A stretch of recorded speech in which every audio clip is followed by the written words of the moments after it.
Hello po sa inyong lahat mga ka-crypto. Ako po si Pinoy Crypto Trader at sa video na ito ay atin pong pag-uusapan ang tungkol dito sa komento ni ka-crypto rito. Kung saan ay sabi niya ay pwede po ba kayong magpakita ng isang tutorial kung paano ang step by step na mag-place ng order sa mismong trading platform. At ayan, yung kanyang komento po na ito ay may kaugnayan po ito sa aking video na kapag bull run ay magbubukas lamang po tayo ng long entry position. Kapag bearish naman ay short entry position lamang. Kaya yan, ibig sabihin ay gusto niyang malaman kung paano magbukas ng trading order dito sa futures or derivatives. Kaya ayan, bago po tayo magpatuloy ay nais ko lamang po munang bigyang linaw ang aking disclaimer kung saan ang nilalaman po ng video na ito ay hindi po ito isang financial advice. For education and information purposes lamang po ang layunin nito. Maliban po dito ay nais ko na rin pong magbigay babala na wala pong kahit anumang group chat ang Pinoy Crypto Trader. Ayan, magpapakita po ako ng tutorial kung paano. Napakasimple lang naman po. Ayan, nandito po tayo sa dito kay Binance. Ayan, Binance Futures po ito. Isa po itong ito po yung kanyang mock trading. Ayan, mock trading po ito ni Binance. Ngayon ay ayan yung yung aking kinontent po kung saan ay nag-comment si Crypto ay ayan, yung sample po natin dito. Ayan, tanggalin natin palitin natin 'yan. Yan, kapag uptrend ay magbubukas lamang po tayo ng trading position na long. Ayan. Ayan. Ito po, kung pag uptrend, ayan, uptrend po siya. Ayan, uptrend po siya. Kaya sa ganitong sitwasyon na kapag uptrend ay magbubukas lamang po tayo ng long entry position. Ayan, katulad nito. Ayan, umaakyat po siya. Ayan, wag po tayo magbubukas ng short entry position kasi uptrend po tayo rito or bullish yung trend natin dito. Kaya sa kada magkakaroon siya ng correction tulad nito ay dito po tayo magbubukas ng long entry position. Ayan, ganun din po rito. Ayan, pag nagkakaroon siya ng correction, ayan, bumabagsak po siya. Ayan, ay dito po tayo nag-e-entry ng long entry position. Kaya ayan, katulad po nito kapag dito po siya nagkaroon siya ng minor correction po rito ay kapag nakapagbukas tayo ng long position dito ay ayan, kumita po tayo rito. At ganun din po sa mga dito sa mga correction niya rito ay dapat long entry position na rin. Ayan, kumita po tayo. Kaya dito na rin nung bumagsak rin po rito ay ayan, ito na rin po ay isang opportunity para makapagbukas ng long entry position. Puro long entry position kapag uptrend. Kaya yan, kapag downtrend naman, ayan, maghanap po tayo ng sample rito. Ayan, ito naman kapag downtrend. Ayan. Yan naman po kapag downtrend ay syempre dito natin ilagay yan. Ayan. Yan, pag bumabagsak po siya ay kapag sa kada magkakaroon ito ng correction kung saan ay aangat naman po siya ay dyan naman po tayo magbubukas ng long entry short entry position po pala. Ayan, at kung pag bumagsak ito ay ayan, ay magkakagain po tayo ng profit. Ayan, katulad na rin dito. Ayan, sa kada nagkakaroon ito ng correction ay yan, entry po natin yan, maging ito. Yan, ito po yung pinakamagandang correction. At dapat ay nakapasok tayo rito ng short. Yan, tapos bumagsak po rito ay ayan, yan po yung ating kinita dyan. Kaya yan po yung aking diniscuss sa aking nakalipas na video kung saan iwan ng komento si Crypto. Ngayon ay yung gusto niyang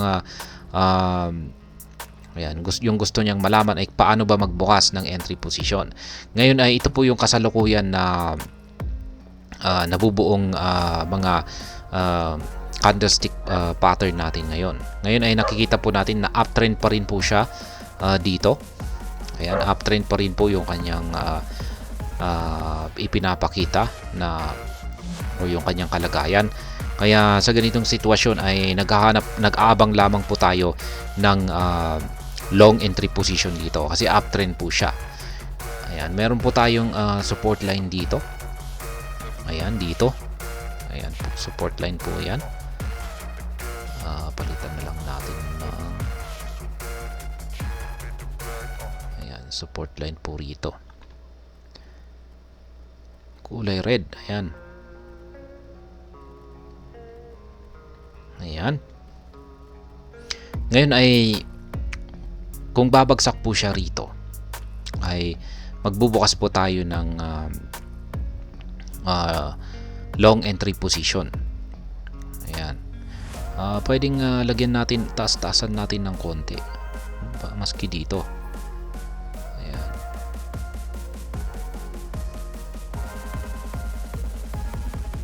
Lagyan natin ng price label. Ayan po siya. Nasa 62,439.79 yung ating support line dito. Ngayon ay dito po tayo mag-aabang ng long entry position para kung sakaling bumagsak po siya rito ay dito po pati trigger yung ating long entry position. Ayan. Kaya yung parang projection po natin rito ay kung sakaling babagsak po si Bitcoin, ayan, mati-trigger yung ating long entry position dito, tapos magpapatuloy po siya sa kanyang pag-akyat. Kaya ganyan po yung inaasahan natin na mangyayari rito sa magiging galaw ni Bitcoin. Ngayon ay para ayan, mag-set ng order dito. Yan, na siyang gustong malaman ni Ka-Crypto kung paano mag-set ng order, ay gamitin po natin yung limit. Yan, nandito po yan, limit. Ngayon ay punta lamang po tayo dito sa price. Yan po, ang ilagay po natin na price ay kung saan po tayo magbubukas ng ating long entry position. Ayan, kaya yan 62,439.79. Ayan, lagay po natin dito 62,439.79. Ayan. Yan po yung ating presyo. Ngayon ay depende po kung magkano ang i-trade natin dito. Sabihin natin 100. Ayan, 100 na USDT. At ngayon ay siyempre long po tayo, ay ito yung kulay green, buy or long. Kung pag itong kulay red naman ay sell or short. Ayan, yung kapag downtrend naman po ay ito yung gagamitin natin, sell or short. Kapag uptrend ay ito lamang. Kaya ayan, long lang tayo kapag uptrend. At yan lamang po yung kailangan natin dito. Ayan, pwede na rin nating iset yung stop loss natin at saka take profit natin. Pero syempre sa isang hiwalay na video naman po yan, yung pagti-take profit at saka stop loss. Ayan, pero kung pag yan sa mga ayan, magbibigay lamang po ako, yung stop loss ay syempre lagay lang natin dito sa ibaba. Yung take profit naman ay syempre yung ilagay natin malapit sa mga resistance line. Ayan, dito po yan yung resistance line natin. Ayan, palitan natin ng kulay green. Ayan, lagay po natin dito yung target natin. Malapit lang dito. Ayan, yung support line naman po natin ay pwede po natin ilagay dito.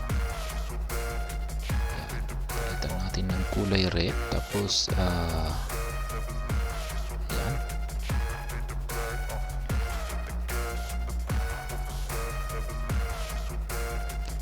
Ito yung ating resistance.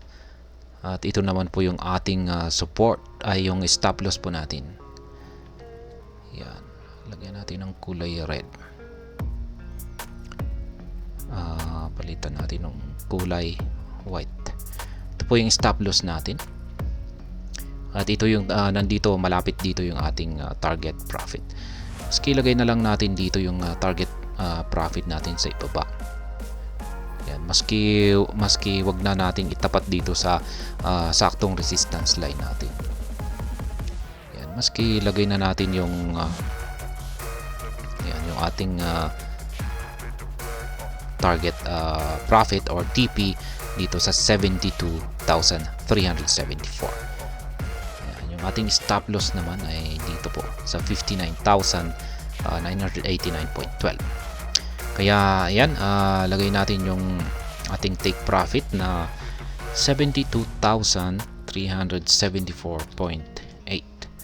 Yung stop loss naman po natin ay nandito sa 59,989.12. Kaya yan, handang-handa na po tayo. Kapag all set na tayo, ay pindutin na lamang po natin yung buy or long. Kaya yan, minimum quantity, ayan, lagyan po natin. Gawin po nating 300. Ayan. Kasi may minimum po pala. Ayan, ngayon ay order submitted na. At lalabas po yan dito sa ating, makikita po natin yan dito sa ating open order position. Ayan na po siya. Mailalagay po siya dito sa open orders. Ayan, nakalagay po siya. Ngayon ay nandito na po yan. Nakaset po siya rito sa presyo na ito. Hindi pa siya nati-trigger. Ngayon kung pag bumagsak po ang market price ni Bitcoin, yan na siyang ating tinitrade dito. Bumagsak po yung kanyang market price. At binangga po niya ang support line natin dito sa 62,439.79 o nagkaroon po siya ng mahabang karayom at tinusok niya ito, ay dito po mati-trigger yung ating pending na long entry position dito. Yan, mati-trigger po siya at kapag na-trigger na po ito ay mapupunta po rito sa positions, sa open positions. At yan, kapag napunta na po rito sa open positions ay dito na po siya mag-i-incur ng gain or loss. Yan, kapag umangat po siya na katulad po ng inaasahan natin dito ay yan, kikita po tayo rito. Lalong-lalo na kapag na-hit na yung ating TP rito na 72,374.89 ay ayan, mahihit na po natin at makukuha na po natin yung ating kita rito. Pero kung pag bumagsak siya at tinamaan niya yung stop loss natin na 59,989.12 ay magsasara po yung ating long entry position, yan, na may loss. Yan yung loss natin dito. Kaya ganyan lamang po yung pagbubukas ng trading positions dito sa futures trading or derivatives. Yan, hihintayin lamang po natin na patamaan ng market price ni Bitcoin, kung saan po tayo naglagay ng ating pending na entry position. Pero kung pag gusto nating pumasok sa market kaagad, yan, sabihin natin ay nandito po ngayon yung presyo ni Bitcoin, nandito po siya sa 67,239.30 ngayon. Ngayon ay gusto nating magbukas kaagad ng open position natin dito, ay yung gagamitin po natin ay itong market. Yan, lagay lamang po natin yung amount, tapos pinutin lamang po natin yung buy or long, ay automatic na po na magkakaroon na po tayo ng open position dito. Yan. Pero hindi po para po sa akin ay hindi po ako gumagamit ng market. Yan, ginagamit ko lamang po yung market kung talagang kinakailangan. Pero bilang pagdating po sa aking strategy ay yung limit po talaga ginagamit ko rito. Yung market ay madalas pong ginagamit yan ng mga scalpers. Yan, mga scalpers yung gumagamit nito. Kaya yan, dito po ako sa limit. Yan po yung aking ginagamit at ganyan po yung ginagawa ko sa paglalagay ng aking mga pending orders. Yan, inaabangan ko talaga yung tamang entry. Kaya yan, para kay Crypto. Yan, siguro ay ganyan po siguro yung nais niyang malaman dito. Ayan, base po sa aking pagkakaintindi rito sa kanyang komento rito. At hanggang dito na lamang po tayo sa video na ito. Sana po ay inyong nagustuhan ang aking paliwanag dito. Kung inyo po itong nagustuhan, pakiclick lamang po ang like button nito. Para naman po sa mga bago lamang dito, kayo po ay aking inaanyayahan para mag-subscribe. Pakiclick na rin po ang bell icon nito dahil ito po ang siya magsisilbing notification nito sa mga bago kong videos na akin pong ina-upload sa aking YouTube channel na ito. Marami pong salamat sa panonood. Ingat po tayo lagi at God bless po sa ating lahat.